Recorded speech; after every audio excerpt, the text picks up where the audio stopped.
सबसे पहला विषय जो आपके सामने रखा गया होगा वो तनाव रखा गया होगा। हम सभी जानते हैं कि हमारे जीवन में अलग अलग तरह के तनाव हैं। हम अपने तनाव को किसी भी प्रकार से हैंडल करना धीरे धीरे सीख गए। ये समझ लीजिए कि कई बार हम उन तनावों को एक तरफ रख देते हैं और अपने रूटीन के काम को करने लग जाते हैं।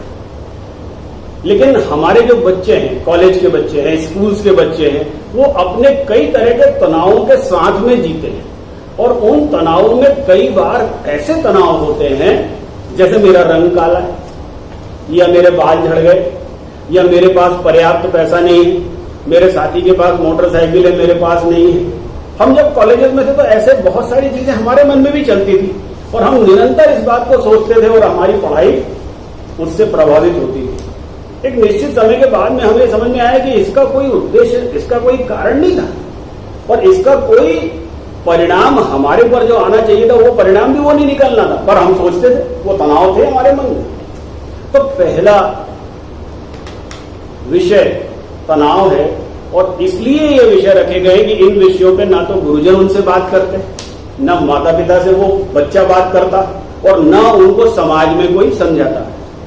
अधिकतर आपने देखा होगा कि सरकारी विद्यालयों और महाविद्यालयों में छात्रों की जो उपस्थिति वो बहुत कम होती है। क्यों होती है? इनसे पूछिए कि क्या करना है, तो वो ये कहते हैं कि हम ऐसा कोई कारण नहीं समझते जिसके लिए हम कॉलेज या स्कूल जाएंगे। हमें उद्देश्य समझ में नहीं आता था। अगर पढ़ना है और अगले दिन सवेरे एग्जाम दे देना है तो रात में 20 क्वेश्चन पढ़ेंगे, सवेरे एग्जाम देके पास हो जाएंगे। उसके लिए इतना समय क्यों खराब करना है? तो दरअसल हमारे शिक्षा देने वाले और शिक्षा ग्रहण करने वाले दोनों पढ़ने में और समझने में, सीखने में जो अंतर है वो नहीं समझ पा रहे या वो समझा नहीं पा रहे। मैंने क्या पढ़ा या छात्रों ने क्या पढ़ा ये एक अलग विषय है और छात्रों ने क्या समझा ये एकदम ही अलग विषय। आप इस कमरे के बाहर गए और आपको औपचारिक और गैर औपचारिक शिक्षा का अंतर नहीं समझा तो मुझे और कोई चीज समझाने का मेरा मतलब समाप्त हो जाएगा। अगर आप ये नहीं समझ पाए कि यार मैं किस चीज में काम करने आया हूं, मैं कॉलेज में कुछ काम करने आया हूं, ऐसा अगर अपन ने सोच लिया तो ये मान के चलिए कि हम अपनी प्रासंगिकता उन प्रिंसिपल्स को नहीं समझा पाएंगे जो ऑलरेडी 30 साल से वहां पर पढ़ा रहे हैं। लेकिन अगर आपने बोला कि साहब आपके जो प्रोफेसर वहां पढ़ाते हैं, पहली बात तो वो पढ़ा नहीं पाते क्योंकि बच्चे आते ही नहीं है। अगर 10% छात्रों की संख्या रहती है और आज ABCD छात्र आ रहे हैं, कल EFGH छात्र आ रहे हैं, कल परसों कोई और आ रहे हैं, तो वो विषय को कंटिन्यूटी कैसे देते होंगे? खैर, तो आपने जो पढ़ाया वह बच्चों को समझ में आया कि नहीं आया, हम इस चीज का मूल्यांकन करते हैं और अगर नहीं आया तो हम उन्हें ये बताने का प्रयास करते हैं कि आपको ये समझने के लिए दोबारा गुरुजी के पास जाना चाहिए। हम उनको पढ़ा नहीं रहे, हम आपकी जगह नहीं ले रहे, हम आपके कॉम्पिटिटर नहीं हैं। पहली बात तो यही समझानी होती है। नहीं तो जैसे ही हम जाते हैं कि साहब हम एक NGO है, सरकार के पार्टनर है, आपके साथ काम करने आए, तो वो ये सोचता है कि साहब ये हमारे चुगली करने आएंगे, ये हमें समझाएंगे कि हम 30 साल से जो पढ़ा रहे हैं वो गलत है क्या। तो ये हमको समझाते सबसे पहले आना चाहिए कि भाई साहब आपका काम आपने करना है। हम औपचारिक शिक्षा के लोग नहीं हैं, हम सब्जेक्ट पढ़ाने नहीं आए हैं, हम उन कमियों को ढूंढने आए हैं जिनके कारण बच्चे की समझ विकसित नहीं हो रही। वो ये भी नहीं समझ पा रहा कि उसे कॉलेज क्यों आना चाहिए। और अगर हम ये समझा पाए तो क्या होगा? उपस्थिति बढ़ जाएगी। तो अगर हम आपके कॉलेज की उपस्थिति बढ़ाने में मदद करें तो कोई समस्या नहीं।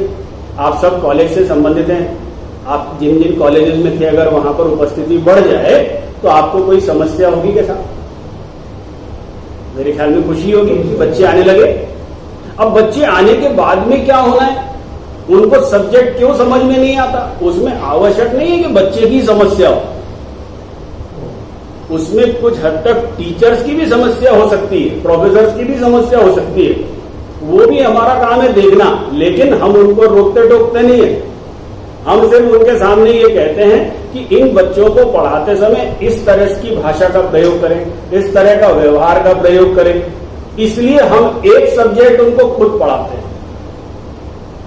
अभी तक का हमारा जो एक्सपीरियंस रहा है, कॉलेज में भी हम 4-5 सालों से काम कर रहे हैं, अभी तक का हमारा कॉलेज का एक्सपीरियंस ये रहा कि हमारे सब्जेक्ट में 100%, 99 से 100% अटेंडेंस होती है सर, और हमारी अटेंडेंस डेली लगती है। और उन अटेंडेंस को देखते हुए ही सरकार ने हमको बाकी कॉलेजेस में ये काम करने के लिए बोला है। तो मैं आप लोगों से रिक्वेस्ट करूंगा कि जब आप यहां से जाएं तो पहली बात, पहली लाइन जो समझाएं अपने प्रिंसिपल्स को, वो ये बताएं कि ये गैर औपचारिक शिक्षा कार्यक्रम है, ये औपचारिक शिक्षा को मदद करने के लिए बनाया गया ऐसा सपोर्ट सिस्टम है। दूसरा, हम जिस पर सबसे पहले काम करेंगे वो पहला विषय होगा उपस्थिति। लेकिन उपस्थिति को तो पढ़ाया नहीं जा रहा ना, पढ़ाना तो बच्चों को विषय है। बच्चा क्यों नहीं आ रहा था? तनाव किस तरह का था? वो प्रश्न, हम कॉलेज क्यों जाएं, वो तनाव का विषय है। कोई ये कहता है कि साहब वो ऑफिस में जाके अपने माता पिता की मदद करता है, उनका कोई धंधा है तो। कोई ये कहता है कि वो कुछ बच्चे जाके खेतों में मदद करते हैं। कोई ये कहता है कि कुछ बच्चे जाके माता पिता के काम में, अगर वो जहां भी काम हो उसमें हाथ बटाते हैं। कोई समस्या नहीं है, लेकिन उनको ये किसने बताया कि ये जो 2 घंटे या 3 घंटे तुम्हारा कॉलेज लगता है या तुम विद्यालय जाते हो, उस समय अगर तुम कुछ सीखोगे तो वही काम जो आज तुम माता पिता के साथ कर रहे हो वो बेहतर ढंग से कर सकोगे। भाई जूता सिलने वाला मोची है, कोई परेशानी नहीं। तो क्या अपन बाटा के मालिक को, वुडलैंड के मालिक को, वो 50 आजकल ब्रांड चलते हैं, इनके मालिकों को अपन कोई मोची बोलते हैं क्या? वो तो एक अलग ढंग से काम करते हैं। और ऐसा आपने हर काम में अब एक गर्व महसूस किया हो। बड़े बड़े ब्रांड हैं खाने से संबंधित, बड़े बड़े ब्रांड हैं फर्नीचर से संबंधित। अब बड़े ब्रांड के फर्नीचर को कोई आदमी ये तो नहीं बोलता कि ये बड़ा ही आ गया। अब वो सम्मान करते हैं और 1-1 लाख 2-2 लाख रुपए का एक टेबल खरीद के लाते हैं। ये कैसे संभव हुआ होगा? ये शिक्षा से संभव हुआ होगा। तो हम उस शिक्षा को, चाहे वो व्यवहारिक हो, चाहे वो अक्षर से संबंधित हो, चाहे वो उसके चरित्र के से संबंधित हो, ये बहुत बड़ी बात है कि एक बहुत अच्छा आदमी लेकिन बड़ा बदतमीज है, एक बहुत अच्छा व्यक्ति है, बहुत अच्छा खाना बनाता है, लेकिन उसकी भाषा बहुत बुरी है। क्या अपन वहां जाना पसंद करेंगे? वहीं आप देखिए कि हम कई बार अपने घर से 4 दुकानें छोड़ के किसी के हेयर कट लेने के लिए जाते हैं, नाई के पास जाते हैं, ऐसा करते हैं ना, क्योंकि वो हमारा परिचित है, उसकी भाषा हमको समझ में आती है, हम उसका व्यवहार हमको समझ में आता है। एक घर के ठीक बाजू में भी हेयर कटिंग सैलून है, लेकिन हम वहां नहीं जाते। क्यों? क्योंकि हमें उसकी भाषा, उसका व्यवहार समझ में नहीं आता। तो वो व्यक्ति जो हमारे संपर्क में आया, चाहे स्कूल में चाहे कॉलेज में, अगर वो 1 महीना भी हमारे पास रहा तो उसकी भाषा, उसका व्यवहार और उसकी शिक्षा, जिसको हम शिक्षा कहते हैं, उसमें परिवर्तन आए, वो पूरे जीवन में जो भी कुछ बनेगा, एक अच्छा नागरिक बनेगा। ये उद्देश्य हमारी गैर औपचारिक शिक्षा का है। तो हम सबसे पहला काम जो करना चाहते हैं वो करना चाहते हैं उनकी उपस्थिति ठीक कर दें। उसके लिए पहले हमने तनाव बताना है, प्रक्रिया भैया ने बताई है और उसमें कागज में लिखी, इसलिए प्रक्रिया पे मैं नहीं जा रहा हूं। दूसरा